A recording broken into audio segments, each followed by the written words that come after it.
Hola, ¿qué tal? ¿Cómo está? Yo soy María Scherer, estoy muy feliz de que me acompañe también esta semana, otra semana de pandemia.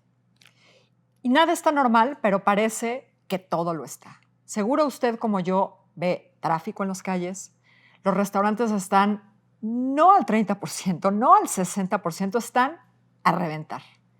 Se avecinan además las fiestas de diciembre, y sin embargo, pues la pandemia está otra vez en un nuevo pico. Hay que tomar muchísimas precauciones.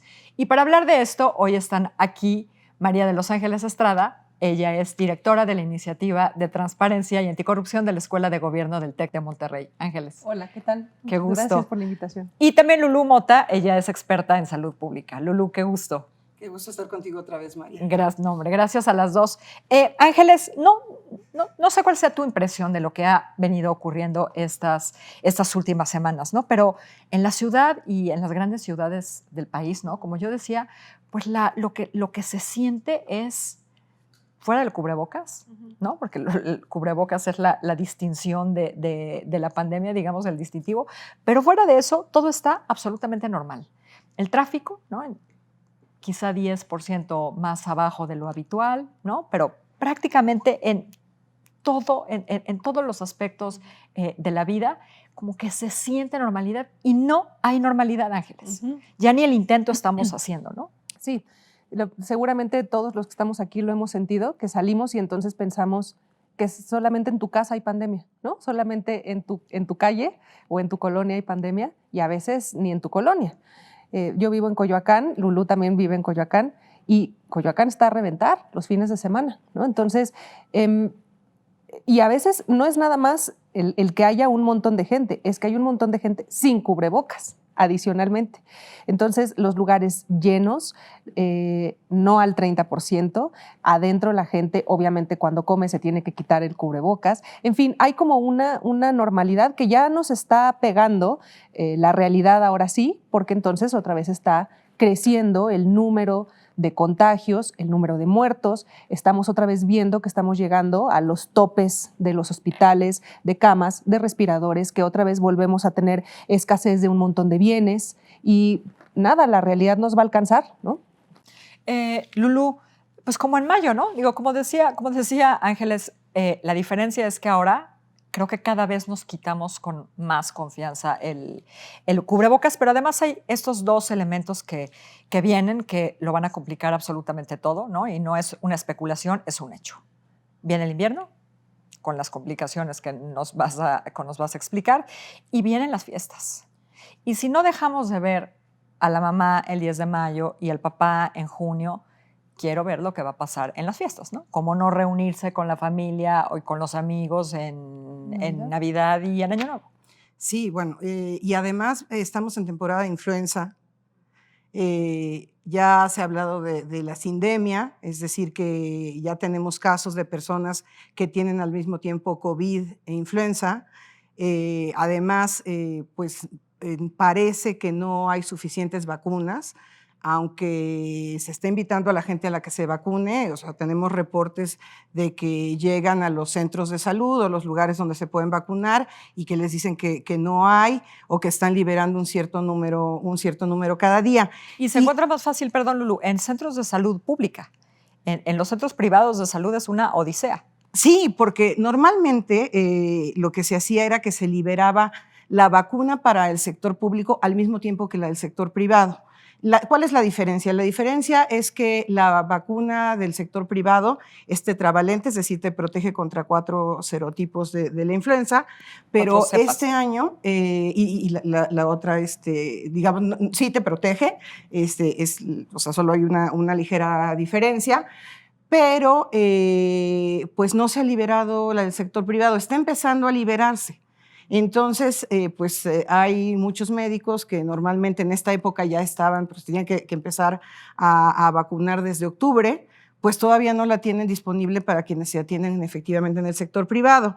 Y por otro lado, tenemos el hartazgo sí, de la gente que se está cuidando, que ya quiere salir, esta idea de que nos vamos a reunir puras personas que nos cuidamos mucho y cómo no voy a estar con mi familia en las fiestas y solo vamos a estar 4, y de ahí se dice, no hay un riesgo. No, claro que hay un riesgo.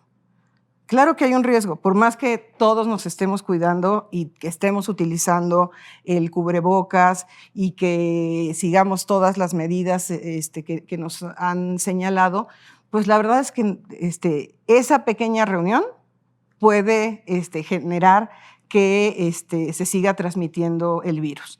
Entonces, lo que no veo yo es un llamado claro, y contundente, eso sería muy importante. O sea, la actitud que han tomado las autoridades es pues tratar de no ser de cierta manera dejar que la gente tome, o sea, lo que hacen es dejar que la gente tome las decisiones, pero sí estamos en un momento en el que hay que ser muy claros en que si queremos ver a nuestra familia en Semana Santa o del año que entra, ahorita nos tenemos que guardar. Hay que guardarse.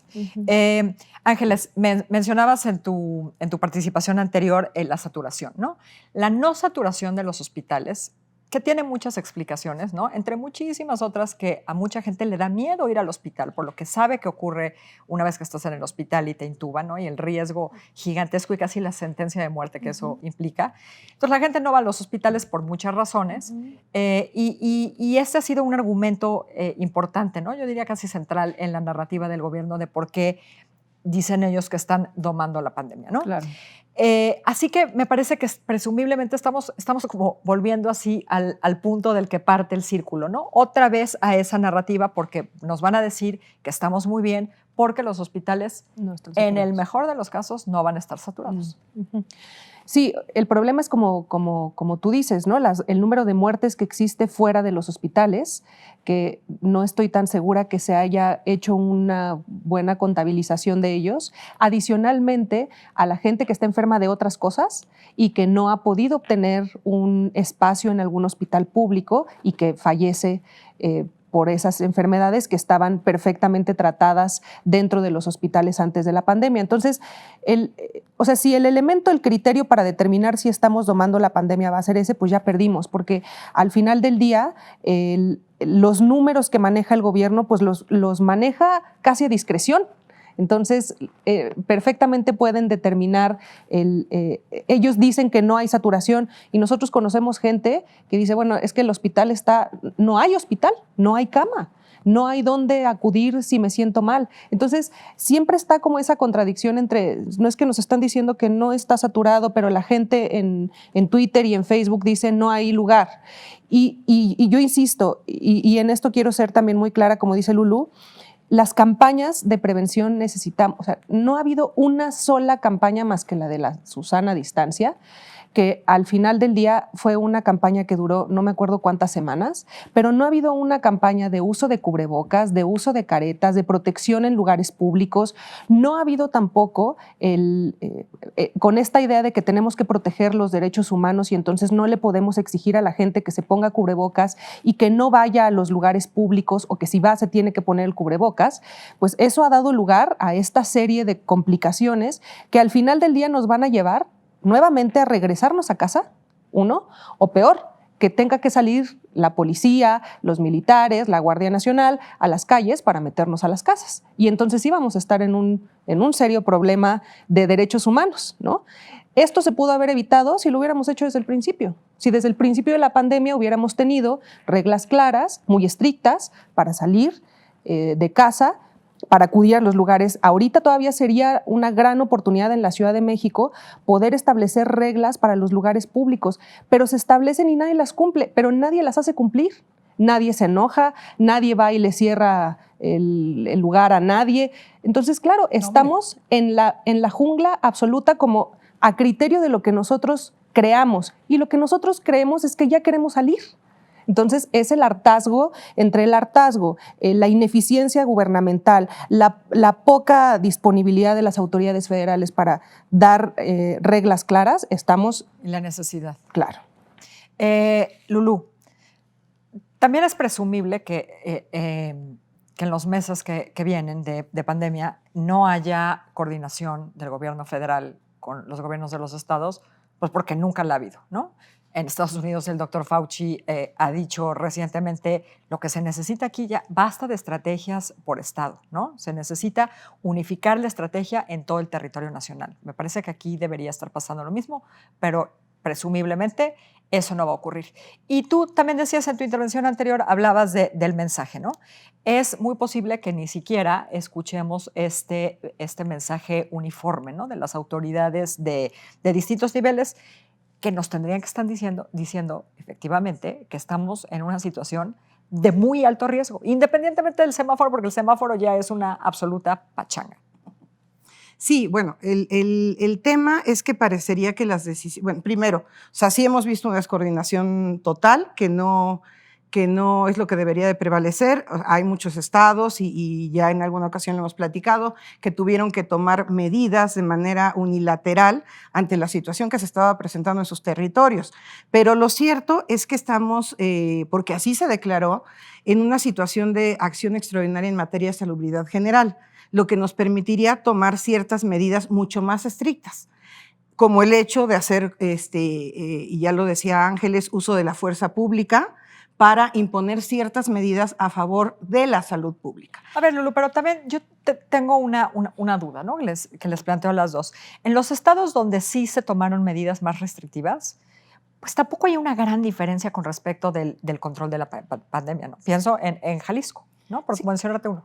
Sí, porque una cosa es que saques a la fuerza pública y otra cosa es, como decía Ángeles, que sanciones. Entonces, al no haber sanción, bueno, pues sí te asusta un poquito, pero pues la gente sigue tomando las decisiones, ya que ve que no le va a pasar nada, sigue tomando las decisiones que cree que le convienen más a su salud. Y lo cierto es que aquí me parece que, a pesar de que estamos en esa situación de acción extraordinaria en materia de salubridad general, que es una herramienta que justo está en la Ley General de Salud para atender situaciones como esta, las decisiones no se han tomado tomando como fundamento los riesgos de salud pública, sino cuestiones más bien de orden político. Uh-huh. Y yo creo que eso es lo que nos ha llevado a esto. O sea, el miedo a poner cuestiones que se puedan considerar que son violatorias de derechos humanos, que en esta situación se vale ponerlas, ha prevalecido sobre el tener una estrategia de respuesta, de control efectiva. Y hay las herramientas jurídicas para ello. No se han querido utilizar, como te decía, a mí me hace pensar que por razones políticas, pero eso está causando mucho daño y es la causa también de muchas muertes. ¿Cómo ves tú, Ángeles, lo que está pasando en los estados? Si hay distintos niveles, digamos, de reglas restrictivas en unos más, en otros menos. Completa descoordinación, ¿no? Me parece. Que además, este es un tema, Lulú, no déjame saber si estoy diciendo una mentira, pero creo que en este tema justamente se tendría que regular a nivel federal, o sea, tendría que ser la federación los que establecieran los criterios que se tienen que aplicar en todos los estados de la República, y eso no ha sucedido. Y entonces, ante esa situación, lo que hacen los estados es pues lo que a bien tienen y a lo que entienden, ¿no? Lo que pueden hacer también. Entonces, la completa descoordinación, y que además en algunos estados, como tú mencionabas, María, sí creo que hay algunos que, por ejemplo, por Michoacán, ¿no? Michoacán tuvo en muchos de los municipios no se podían salir de los municipios ni entrar a los municipios entre ellos. Y entonces lo que tienen ahora ya sé que es un poco de risa, pero tienen un semáforo en amarillo.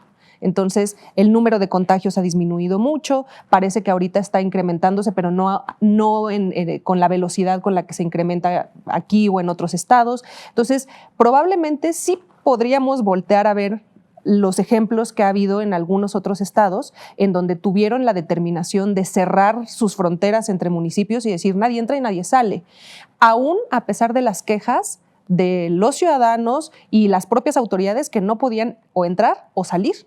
Entonces, me parece que este es un momento idóneo, porque esto todavía va a durar bastantes meses. Entonces, Muchos meses. O sea, vamos a llegar a puntos muy altos, muy álgidos de contagios y de muertes, pero en algún momento vamos a volver a disminuir. Y creo que se va a mantener así por varios meses. Este es un buen momento para otra vez hacer una reestructura de la estrategia y que a nivel federal por fin se nos diga qué es lo que tenemos que hacer nosotros como ciudadanos y las autoridades estatales como autoridades estatales y las municipales. Es un gran momento para hacerlo. Ojalá que lo aprovechen. Sí, creo que cualquiera es un buen momento ya a estas alturas. Lulú, las vacunas, ¿no?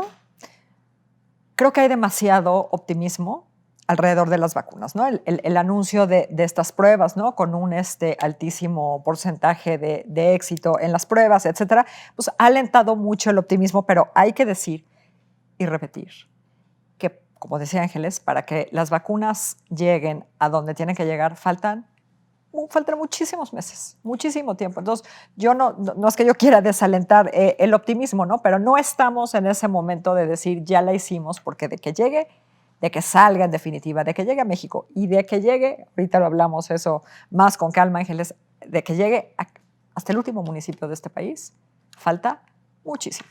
Si es que llega al último municipio de este país. De todos los insumos para la salud, lo más complejo para producir y que requiere más investigación son las vacunas.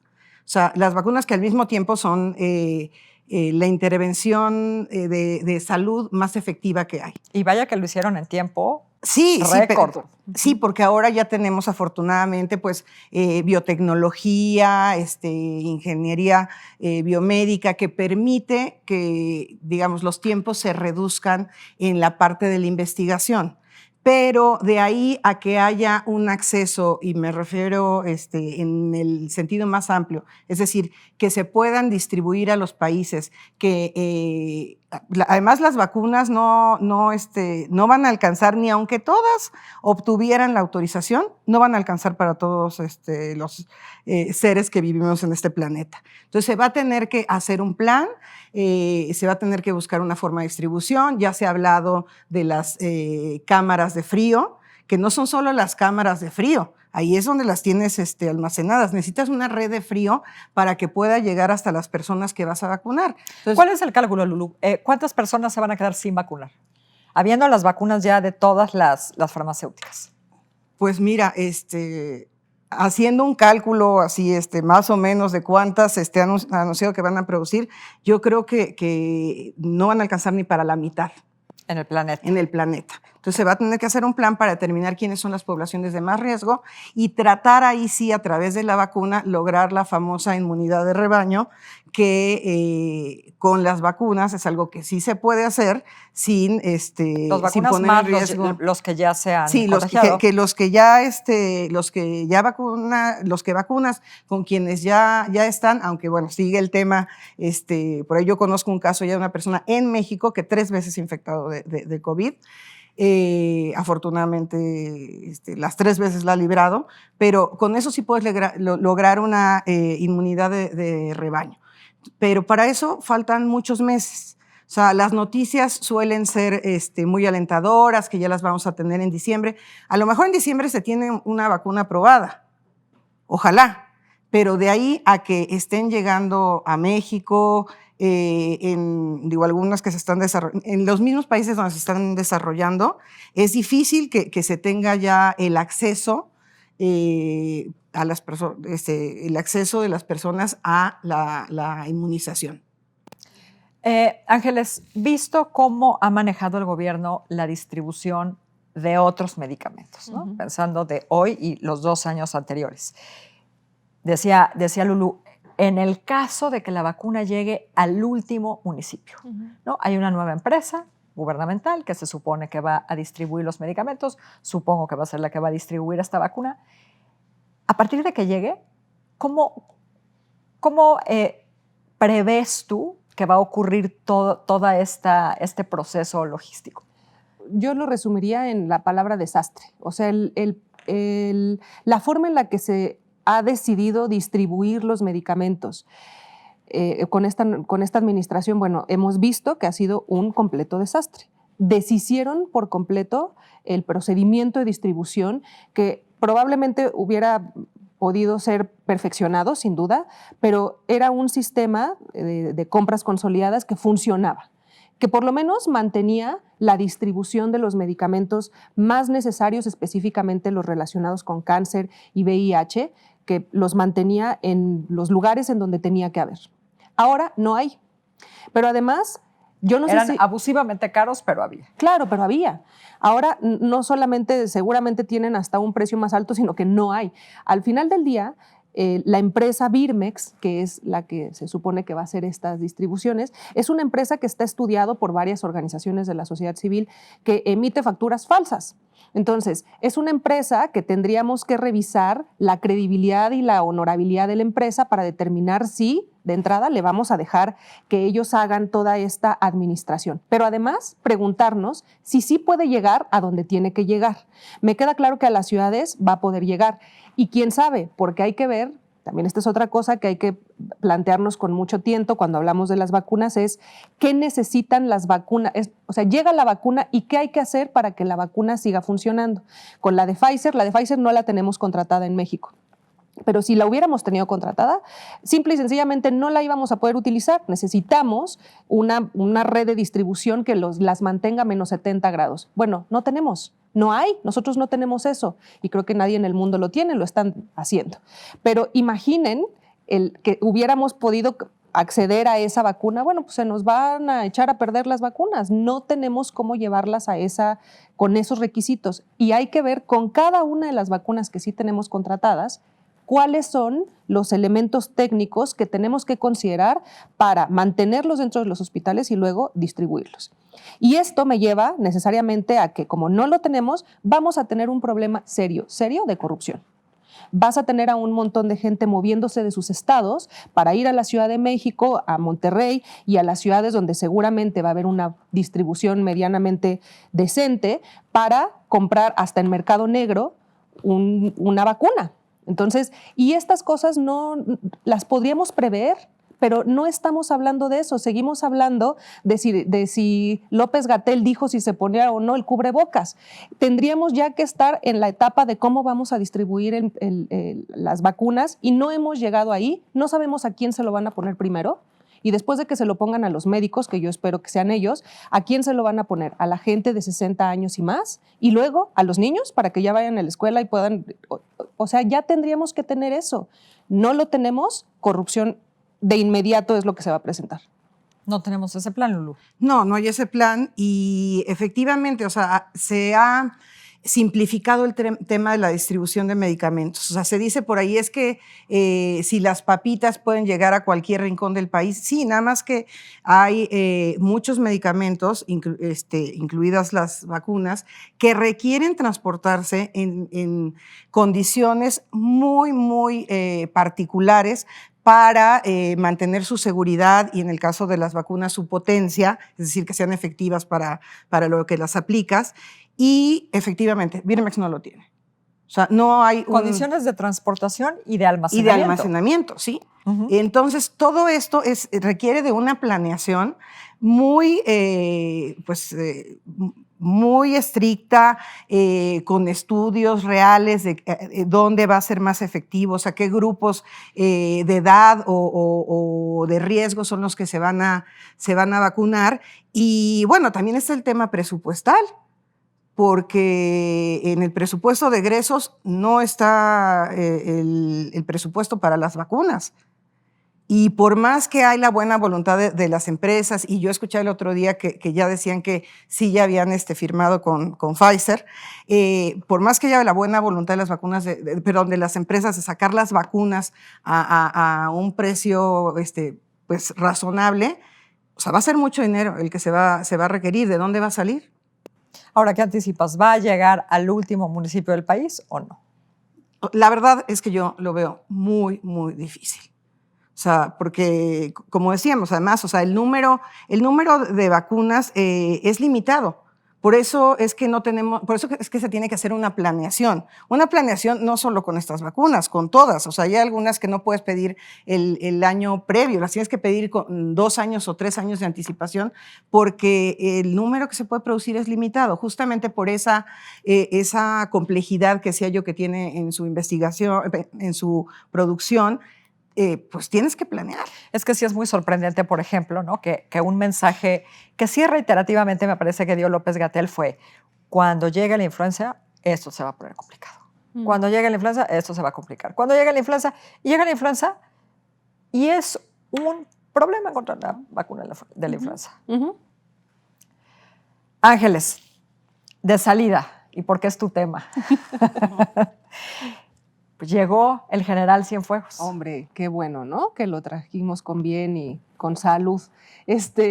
Terrible. Es estas cosas que por lo menos yo no concibo, creo que nunca había pasado esto, ¿no? Pero es un mensaje clarísimo de muchas cosas, ¿no? Número uno, de que el gobierno mexicano no está dispuesto a que se investiguen asuntos relacionados con narcotráfico, corrupción, lavado de dinero entre sus autoridades. No está dispuesto. No importa si las autoridades eran del sexenio pasado, antepasado o tetrapasado. No importa, ¿no? Las autoridades, parece ser, no se les toca. Pero además el otro mensaje es el poder que tiene el ejército. O sea, mover cielo, mar y tierra para que te devuelvan a uno de los tuyos, que además llega con una serie de documentos probatorios de su culpabilidad. Y yo lo que quiero ver es que el fiscal general, le inicie la investigación. Es que me dan ganas de hacerme una bolsa de palomitas esperando y comérmelas hasta que el fiscal decida si sí le va a empezar a fincar una investigación al general Cienfuegos. Lo quiero ver, ¿no? Eso va a ser, sí. Bueno, pues por lo menos ya empezaríamos a pensar que probablemente exista la posibilidad de que se le dé algún tipo de sanción al general Cienfuegos. Yo personalmente creo que va a estar en su casa todo el tiempo y nada, no va a pasar absolutamente nada. Te lo pongo así. Tú eres el presidente López Obrador y te tienes que enfrentar o con el gobierno de los Estados Unidos, allá, al norte, o con el ejército.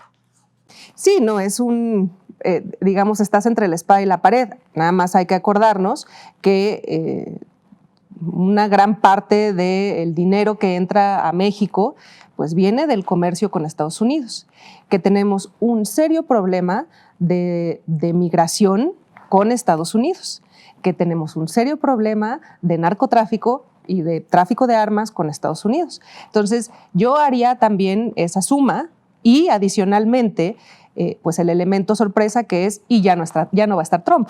Entonces ya no vas a tener a tu amigo querido ahí haciéndote la segunda, ¿no? Entonces, sí, o sea, la elección es seleccionar entre me enemisto con el ejército o con Estados Unidos es terrible, pero creo que la decisión que se tomó es para nosotros, para México, una muestra más del nivel de impunidad que existe en el país y que además incluye a los americanos. Y eso es también como lo platicábamos, ¿no? Pues así, no corruptos y justos, no son, ¿no? Ángeles, qué gusto tenerte aquí. Muchísimas gracias. Lulú, gracias siempre. Gracias a ti. Gracias siempre a usted. Tenga muy, muy buen fin de semana. Aquí lo veo la próxima semana.